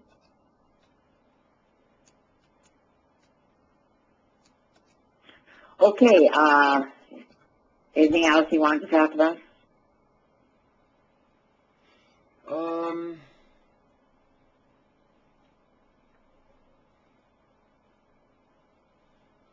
No. Okay, well, Chris, if I were you, I would focus on a different subject other than that. If this isn't something that you can change, Oh, I don't plan on changing it. I just. No, I'm just saying, don't even think about it. Don't get it out of your mind. Is what I'm saying. If you can't change it, that's depressing shit. Yeah, I love animals. I love animals. I had to cut it and chop it. I had to stop it yet last night because I couldn't stomach anymore. I was going to tell you about what I saw that. But I want to say one thing, Chris. These documentaries are a lot of times take real worst-case scenarios and want to suggest that all of them are that way. And no, all of them aren't that way, okay? So you really have to kind of evaluate that. That's all I want to say is that as bad as they want to make it that it's all that way, it really isn't. A lot of improvements have been made, and there have been humanitarian ways long before they even came out with this stuff, okay? So mostly what you know what most of these documentaries like this do? They turn a few people into vegetarians and extremists. They turn them into extremists who attack people who eat meat a lot, you know? And it's just a bigger situation than that. I say, fine, I agree, let's keep working, but right now we have a bigger problem. We have a bigger problem with the oil spill, you know. We've got to keep the world, change the world one step at a time, and right now we're trying to change it from being an oil-dependent world. You know that, I guess it's a dead zone up in Alaska where that Alaska spill occurred? Yeah. I guess there's a dead zone up there, you know. A what? A dead zone? Dead? Where? In the sea? Well, I guess. Yeah, there might be. I'm just saying, man. Can you imagine the whole Gulf of Mexico with like a dead zone? Can you imagine? You know that one captain already committed suicide because he couldn't take. One captain of a charter boat. He was like in his 50s. And as they put it, first of all, there was Hurricane La-Da-Da. He's a charter boat captain, okay? He took people out. He loved the sea. You know what a charter boat is. Yeah, Takes people out to. So then there was Hurricane La-Da-Da. That affected a little bit, but they got through that. Then there was Hurricane Katrina. And that was really bad and cut down the tourism for a while and so forth. Then, of course, there was this. That eliminated tourism for him. He quit getting calls, like, I don't know how many days after the oil, within days, okay? So then, he needed work. So he was one of the people that BP hired to use his boat to do different things to help clean up the oil, you know? Yeah. And apparently, just the loss of the past year's stress, as well as his love of the sea, and knowing that, you know, his life as he knew it is probably not going to happen for quite a few years. He couldn't take it, probably. We're just guessing. Nobody knows. He didn't leave a note. But he shot himself. You know, he was on his boat getting ready. They were putting gas in. His crew heard a gun, or they heard a pop, you know, and found that he had shot himself. And, but I mean, that was what his family figured, is that he was extremely depressed about what the sea looks like. So yeah, it's going to affect a lot of our seafood prices, you know, and hopefully they'll get it taken care of. Our Costner's machines sound like they have great potential. Have you watched that at all? The what machine? Kevin Costner, the actor. He invested in developing some machines that a scientist had made actually to separate something in the physics world. And they adapted it because he saw the Valdez problem, you know? Yeah. Kevin was the guy that He's always had an interest in inventions. He's not an inventive type, but he has an inventive mind. So he backed this movie, backed these machine development at a cost of $20 million of his own dollars.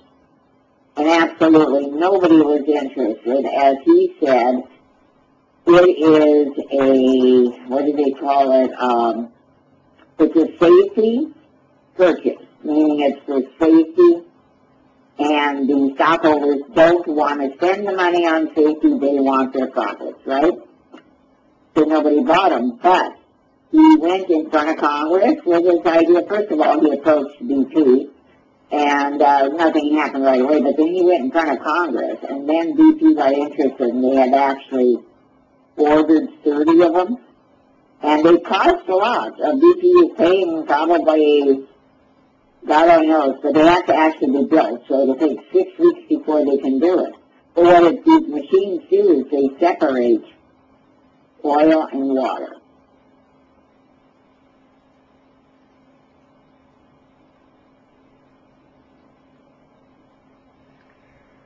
Okay.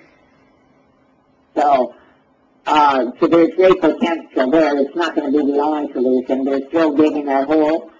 And then there's a tropical storm coming in right now. But yeah, you're right. It's very sad, especially when it makes some of the white sand beaches possibly, you know, it can affect so much. And they even said that if the currents work the right way, it could go up the Atlantic. And it could actually wind up over in Europe even if they don't get it under control. This is a really bad disaster. And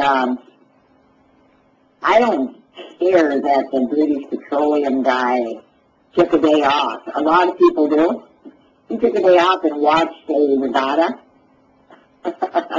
And boy, were there people pissed. But you know what? That's okay. He's under a stress like that.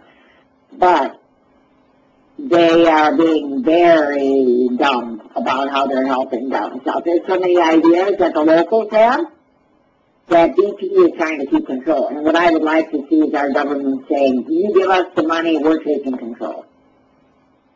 So that a lot of the locals can be employed and actually use some of their ideas. There's one area where they want to barricade using this one island, and they got permission from BP, and then BP pulled it back. So, you know, so we need to get it going, and we need to hopefully stop it from hurting the, yeah. That's a real big shrimping area down there, you know.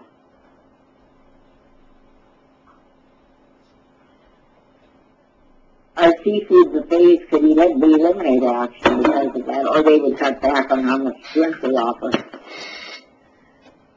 Crab isn't a thing that comes from there, I don't think. Speaking of buffets, I got a flyer from Jackpot, and for the next 2 months, again, Tuesday are still that place for the buffet. Yeah. Have you gone lately? Yeah, I went last Tuesday. And so did you notice that it was going to continue? No. I just assumed it. I just assume it's all the time.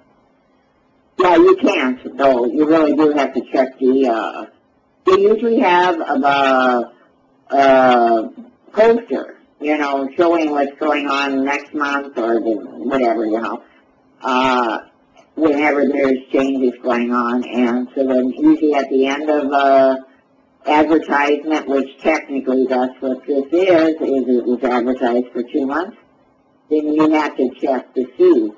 And normally after, July, July and August, you know? Mm-hmm. And then maybe September, October would be regular, but by the winter months then, it might change the seafood. So that's why we want to keep on top of that, too. Oh, and then I also wanted, I'm sorry, was you going to say? Yeah, I was going to say that, well, go ahead now, and I'll come in. Well, I was just going to say, Terry in Gibbon, at the Gibbon Ballroom on Tuesday nights, for about $13 or something like that, they do have a crab leg type buffet. Oh, yeah? So that's something that we could try to do one of these times if you wanted to. And Carrie could even, and Carrie's been wanting us to join her there on that. And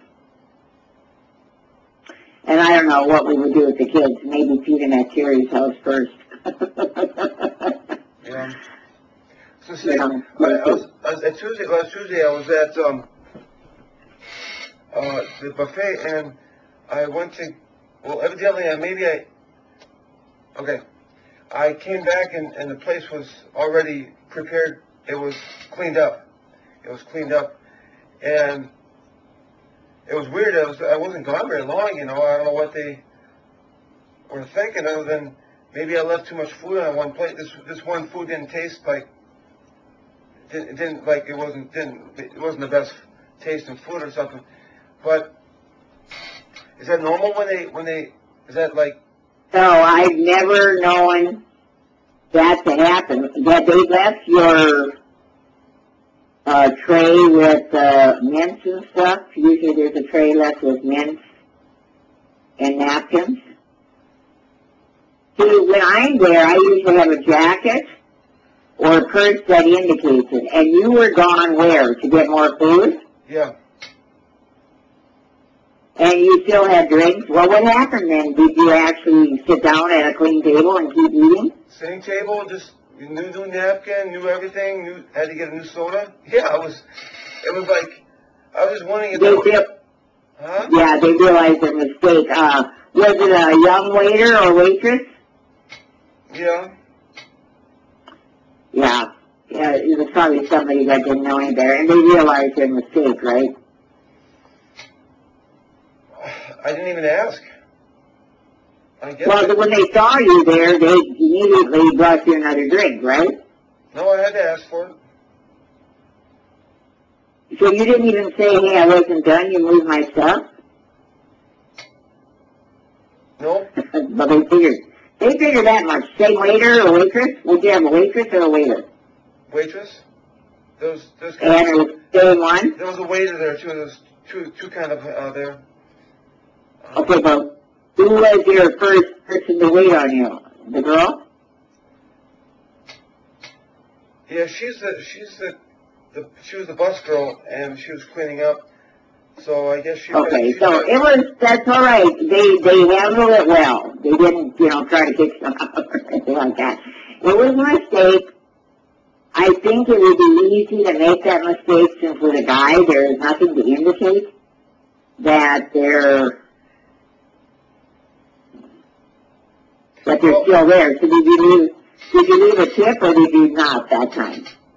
Well, I gave a tip at the beginning. You gave a tip at the beginning on your card or what? Yep. Oh. That's not a good idea, Chris, because they don't know who's at your table. I don't think. Although maybe they might pool the tips, I don't know. But I always do my tip. Most of the time I got the same waitress, my friend, but even so, if I didn't, I always left dollars on my table, because it's always fun pocketing that money. As a waitress, it's really fun knowing that you got that money right there. It helps incentive-wise, so. So anyway, okay, well, that wasn't unusual. Maybe, what are you going to do about it? It never happened before, so do you think there's any reason that you have to start bringing something to identify that you're still there? Well, I think I may have left, like on my plate, they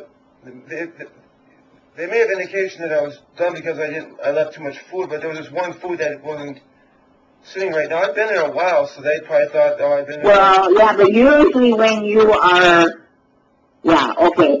So when you left, you didn't put your food over on the other side of the table. You left it right where you sit. Is that what you're saying? No, I moved it over. Oh, you did? Okay. And you had nothing else to indicate, like desserts waiting or anything? No, Yeah. that's Oh, it's not a big deal. It's just, it's an interesting deal, and you handle it right. But, I mean, it probably won't happen again. You know what I'm saying? Generally, but it is hard. I don't blame them. Sometimes it's got I know I've seen that same situation where they wait 5 or 10 minutes, but it's like, I would mention, I haven't seen them sit here for 5 minutes. When we were at a big round table, where they just mixed a whole lot of people, Chris, and there were some plates with food left at their chairs, and, I finally said to the waitress that I haven't seen them. They're a couple, and they haven't been here for over 5 minutes, so. It's not always an easy call. So I think they're probably told to clean it, and then it's that same person sits down to just do whatever has to be done. Was that like the beginning of your buffet, or was it towards the end? Were you out to get dessert, or were you actually getting more? Dessert, but maybe they thought I was just there too long, or I left too much waste, and that's I must be full. But it just turned out that I was just didn't like that one food is all. Yeah, well, unless, they really have to pay more attention. Was it so crowded that they really needed the table real fast, or not? No, it wasn't crowded. I mean, it was medium full.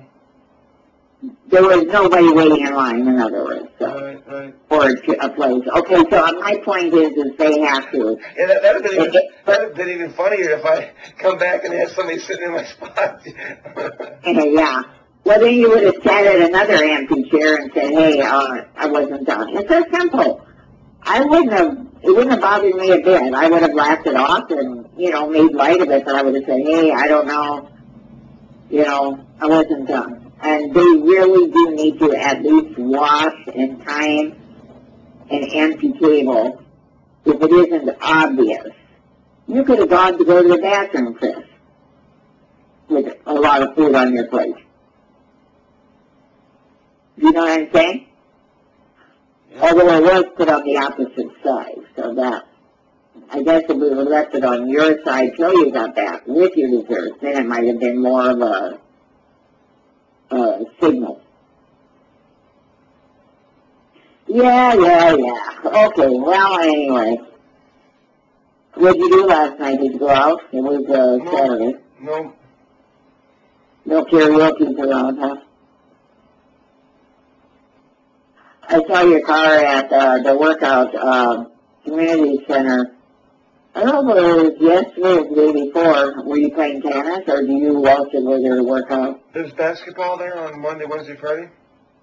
Oh, okay, so it was probably Friday when I saw you there. Yeah. What do you do? This is a hoops, or is a national game, or what? Yeah, let's just to get together with the guys, just to shoot some friendly hoop. You like that? Well, yeah, it's fun. Yeah. Yeah. Maybe that's something you could take Dylan with. Yeah, maybe.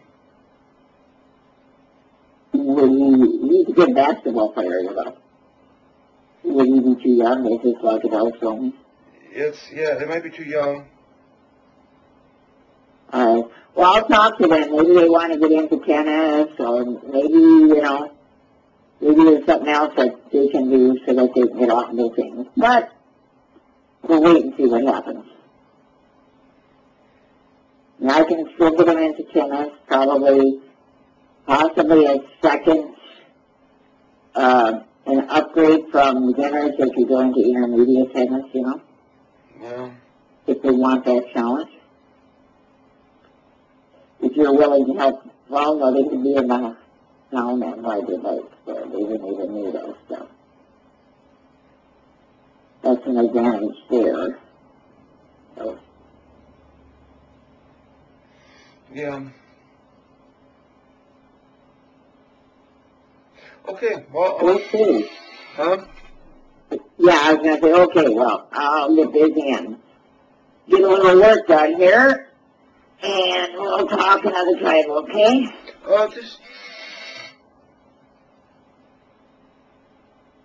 one last thing, I guess, on that waiter waitress thing. Is it bad to say that I said to the waitress, I like your hair, how it's styled? Is that bad to say that to a woman? You never know. Yeah, some are gonna, that's fine. If I would say it, it might be okay. The guy comes and says it, then it just depends. But that's not why she's gonna clean it off on you. Well, I wondered about that. I was like, if that's all that you say, did she look at you like it bothered her? No, I think she said thanks. Okay, but then it's okay. Chris, it was sheer coincidence that you got your stuff for young waitresses. So a lot of these are just new help. Some are there. You know what I'm saying? They're there for a summer job. They're just in general. I mean, if a lady goes to a beauty parlor and gets her hair done up, isn't it appropriate for somebody to comment about her hair? You may have sounded as though there's something wrong with that, but I assume she done up her hair so that she would get attention. Or something. No, people don't do it for attention. They do it because they want to look well-groomed. But normally, there's a difference. Normally they want to be noticed. They want to look attractive, Chris. It has nothing to do with wanting a compliment. It becomes, but every now and then there is some really unusual hairdos that definitely are attention getters, okay? Now, what was so unusual about this girl's hair that you complimented her but didn't compliment another female waitress? Well, I just liked your hair, that's all. Okay. But now there was a girl, I just want to say there was a girl that had what you call those, the hair is upright, they do the stand up on top of your head type thing, and it was dyed hot pink, and other times it was purple. I always complimented her, and if you as a guy would have complimented her, that would have been fine. That is, I like this attention that I get from this hair. But she also likes her hair that way. She likes to be different, okay? So, but I'm answering your question. We do not get our hair done to have people compliment us on it. If it happens, that's maybe frosting on the cake. Well, that's what I mean. That's what I meant. I put frosting on the cake. I didn't think that would be anything wrong. And you made it sound... Well, and it wasn't because she said thank you. But if the next person you do that to glares at you, you're going to realize that not everybody wanted it. It just depends on how you say it. It's not a big deal. If you just casually said it and, But, it's hard to put it you're a guy. Kathy, you're a guy, and so it's going to depend upon the girl whether or not they think you're making a one step towards the next step, if you know what I mean. Like asking them out on a date or whatever, or something like that. So, it's going to depend. But yeah, the older they are, the more likely they are to, just be very blasé and thank you for it. But I think you're analyzing it too much. I think you're analyzing it way too much. I mean, you're telling me that I can't compliment somebody because it might be the next step to raping her or something. No, I did not say that. I said the next person might not like it. That's all I said. You asked me, I gave you an answer. Should I even care if she likes it? Should I even care if she likes it or not? I'm paying her a compliment. How dare you tell me that I can't pay somebody a compliment because she might become offended? No, where did I tell you you couldn't? I said it was fine. Yeah, she might come back saying, how dare you? Oh, well, do I give a fuck? No. I said another one, and I did not use those words. I said another one might give you a dirty look. I used the word glare. Glare. And is that my problem or hers? Yes. Is that my problem or hers? No, I gave you an answer. I gave you an answer. That's all I gave you. But you asked me, do people do it so they get a compliment? And I'm saying no. people want to be well-groomed. And some people say, now listen to this is very important, okay? Very important. Because it fits in with this very much. But a lot of the experts believe women dress for women. They want women's approval. They don't want men because most of the time men don't know what, you know what I'm saying?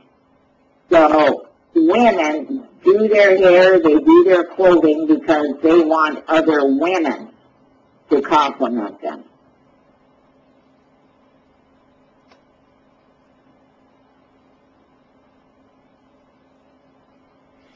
Did I lose you? One time, you remember Shannon from the... Well, anyway, I tell you what, Chris. I was ready to go to work. You're the one that wanted to extend this. And if this is going to turn into a nasty thing, that is not right. That's not fair. Okay, no. Okay? I was just talking about... So let's say goodbye. Let's just say goodbye and leave it at that. There's nothing more to discuss. One more thing. Okay? One more thing. Shannon, one time I complimented her on her weight loss, you know, at the flower. Oh, I know. We went through that. Hey, that's history. That was 2 years ago. Tell you what, you haven't complimented me on my weight loss. I am waiting for that because you've been bitching at me for my overweight. Now it's time to start noticing my losing weight, all right?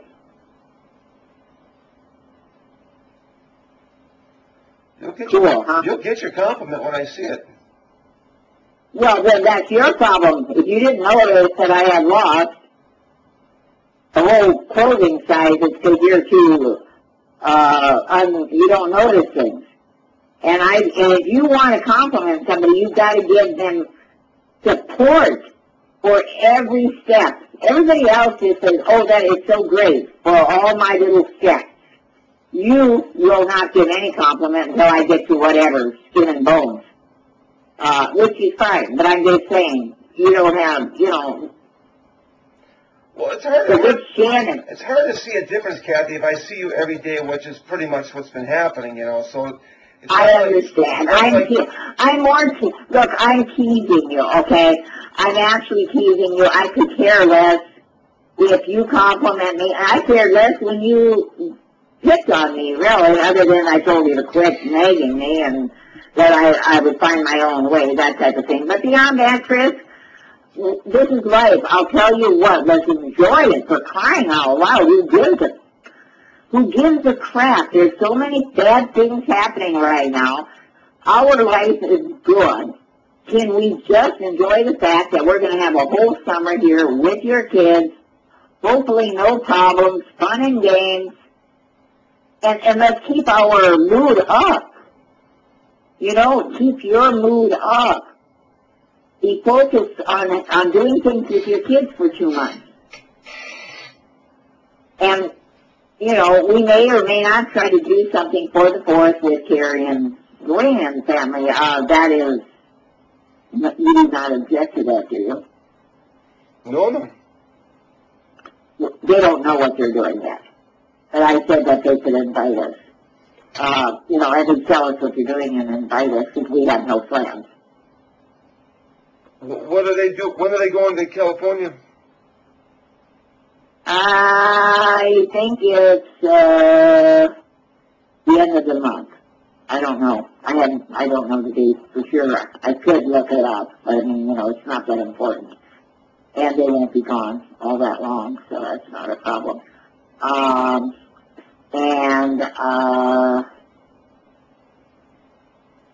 Let's see, what was I going to say?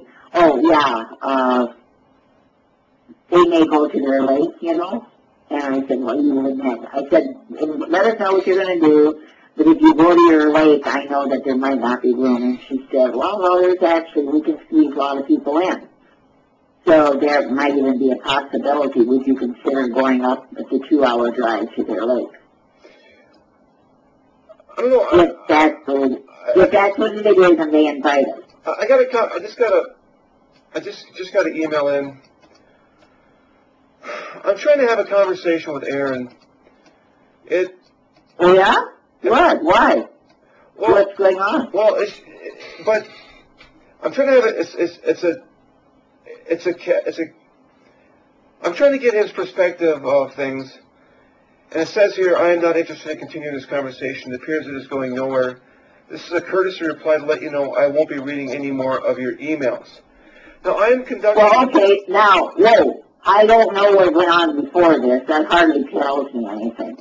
What's going on is just I'm asking questions about philosophy questions, and I don't want to. This was just between me and Aaron. I do not want to involve you in our conversation. I understand, and you're not. I'm asking you. And you're not. I'm neutral. I'm neutral. Okay, I'm not. I just. Okay, let me talk. Okay, I understand. I am purposely just want to talk to Aaron to find out what he's thinking, and now he comes back as a little baby, saying I don't wish to talk to you anymore. I'm not going to read. He's probably filtering out my emails. Now, that's the problem. If I want to figure out what Aaron's thinking, then I'm now going to have to go to other methods, for instance, maybe talking to you about it. And I don't think you're interested in that. So if you could email him and let him know that I would like an adult... Well, I would have to know what went on in... the only way I will email him or even talk about this is to have copies of all the letters you sent him. That's all I can do. I cannot be involved without knowing the whole story. Otherwise, yeah, forget it. What do you give a shit anyway? I mean, I don't know what it's all about. How about this? How about when he comes here? Why not just let it be fun and games? He's going to be here. Why do you need to get into a philosophical discussion with him? You've never been close, so why try now? Well, we've never been close, but he felt close enough that he can go visit my children.